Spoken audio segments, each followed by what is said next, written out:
There might not be alcohol in Saudi, but they love a good steak.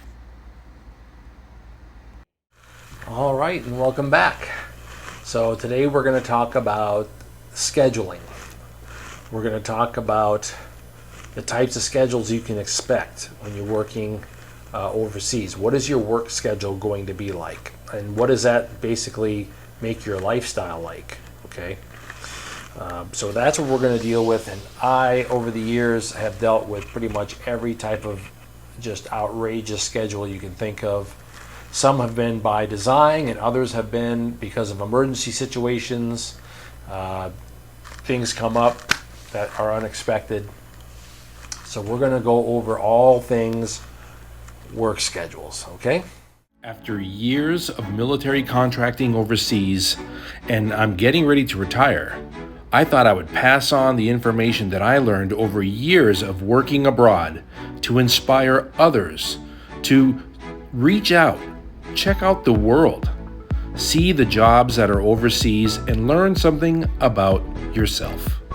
So what we're going to start out with is we're going to start out with the idea of a watch, okay? How a watch schedule works. And you need to double check with your employer before you come out, but be flexible. So check with your employer and ask what type of schedule are you working with when you go out there. That will definitely give you some heads up. Also, as always, like we talked before, talk to someone that you're going to be replacing. I discussed that in an earlier video. Contact the person that you're replacing and ask them these questions. What is the schedules looking like? How often do they change? What can I expect? Just be flexible is the main thing, but that'll help. The typical watch schedule is going to be that you and other people that do your job are going to be set up on a 24-hour basis. Most of your overseas contracting jobs are set up on some kind of a 24-hour basis. All right, people are staffing these positions at all times of the day and night. There are exceptions. You do have daytime work and things along those lines. There's exceptions to that rule. But for myself, the different types of contracting work that I've done, there have been some instructor positions that I've had in contracting that were daytime only.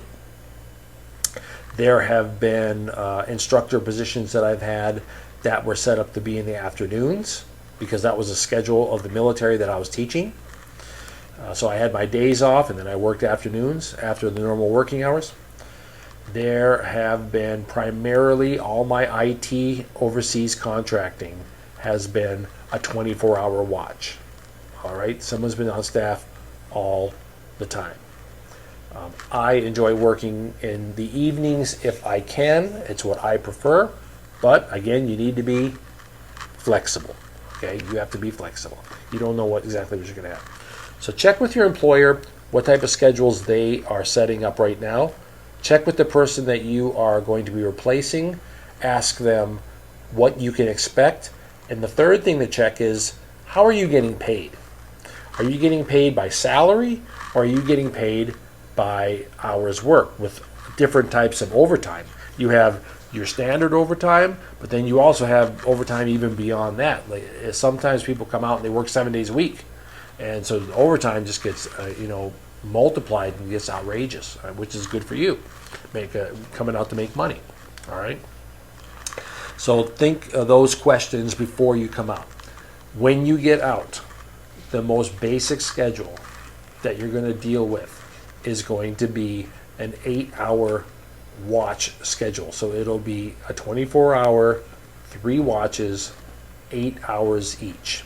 All right, and the way that that will work is the watch will probably change over at 6 in the morning, and then that person will work until 2 in the afternoon, and then from 2 in the afternoon works until 10, 10 works until 6 in the morning. All right, and that's going to be your 3 8-hour watches.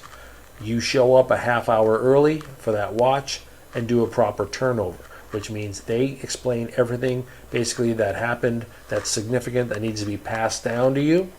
They will give you a brief of everything, pass that information down, take notes if necessary. Now you understand what you're walking into, and you do a proper turnover. All right, don't show up 5 minutes before the watch changes, because now you have no time for a proper pass down of information. Okay, you're not turning over properly, and the person that you're relieving, that's now holding them up from things that they want to do as well. All right, so it doesn't look good on you. Show up a half hour early.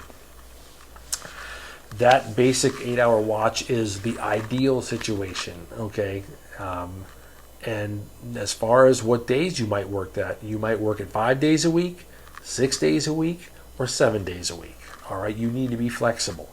That's why I say it can be to your benefit if you're working an hourly situation. All right. Okay, next, you're going to deal with, outside of that 8-hour ideal schedule there, okay, for 24-hour watches, basically, is going to be the 12-hour watch. The 12-hour watch is going to be from your 6 in the morning to 6 at night. And as always, you're going to be there a half hour early to properly turn over and get a proper pass down of all the significant events that have occurred during the previous watch, so you know what you're walking into. All right. Also gives you a chance to just find out what else is happening, what else is going on, what information is being passed down.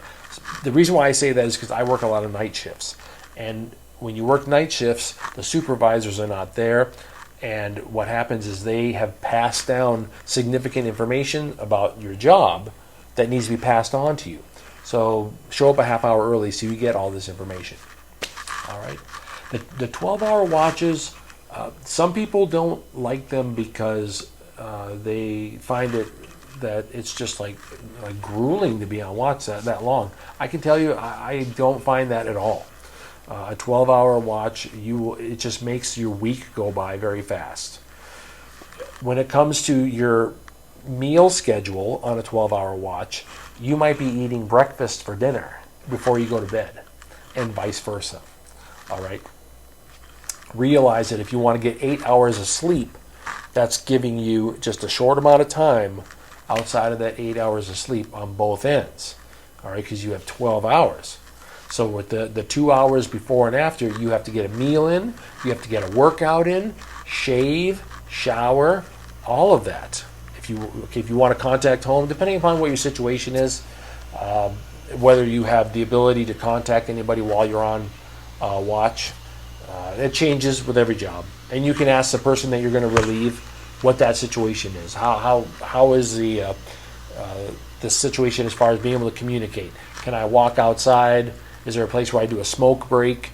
And if I do a smoke break there, is there access to cell towers or Wi-Fi or something along those lines? But otherwise, if you're in a secure environment, which a lot of IT jobs are, you need to get your calls into your family, workout, meals, showers, everything in those 2 hours before and after getting 8 hours of sleep. All right.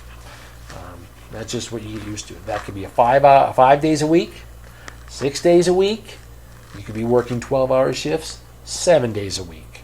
All right, be flexible because you don't know for sure what's going to end up happening. And again, that's why it matters to find out exactly how you're going to get paid while you're out there. They start putting you on 12-hour shifts, and you're on salary. That's rough, but you know what? That's the way it goes too sometimes. Just have to make sure you're aware of what you're walking into. All right. Now, as far as the usual, like I said before, the usual 9 to 5 schedule, there are jobs that are like that, and I have worked some instructor positions that were like that.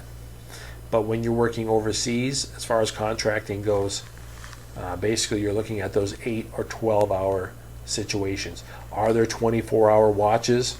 There may be certain contracting jobs that have a 24-hour watch, but what happens a lot of times with those type of watches, they may be in remote areas, and you may actually have a sleep schedule built into that, so that you are basically somewhere remote for 24 hours, and then you are ferried back and forth. But you may actually have a partner with you there in that situation. Just different type situations that you'll run into. Okay? I want to make sure that we cover before we don't talk about it. We should talk about this is your timesheets. All right. Your timesheets will be online most likely, and sometimes the internet can be spotty, especially if you're working in certain Middle Eastern environments. So logging in and getting your timesheets done on time is an imperative. Okay, all right? Make sure you get your timesheets done on time. This is how you're getting paid. All right? If they're not done, then they may be like, all right, you didn't do your timesheet. You're going to the bottom of the list when it comes to getting paid, and maybe the next week, maybe they've got more paperwork to do. Get your timesheets done on time. You want to make sure that you log in, get the timesheets done, and that way you're not worried about it for the rest of the time for that time period. You get them all finished. You can make alterations as you go. All right, and then at the end of that time period is when it actually goes in. And you often have to do a digital signature as well. So we've gone over the different schedules that you can expect. We've gone over how it's going to affect your lifestyle and how you have to think about getting everything in during those schedules. We also talked about getting your timesheet done if you want to get paid. All right, you have to make sure that gets done. Don't procrastinate, because by Thursday, if you don't have it done, now the internet goes down. Now what? Your base internet went down. The last thing that I want to talk about is what to bring with you when you're on watch. Make sure you have something warm if it's an air-conditioned environment, because they just blast these air conditioners out here, okay? So make sure you have something warm. Also make sure you have healthy snacks and drinks. Don't be sitting on watch eating unhealthy stuff, because you're just going to gain a lot of weight when you're out here. So bring your healthy snacks, bring your healthy drinks. You generally will find that at the Defac, that they'll have fresh fruit, that you can bring some piece of fresh fruit in. I've done things where I brought in other things they've had at the Defac are things like Nutri-Grain bars, things like that. Also, I brought in sugar-free items, sodas that are, and drinks that are sugar-free, like drinks that you shake up, that you add to water.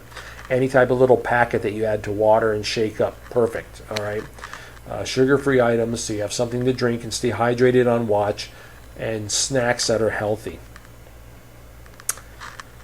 And that's about it. All right, that should kind of cover that. So those are the things that we wanted to cover when it comes to your watch schedules and things to think about.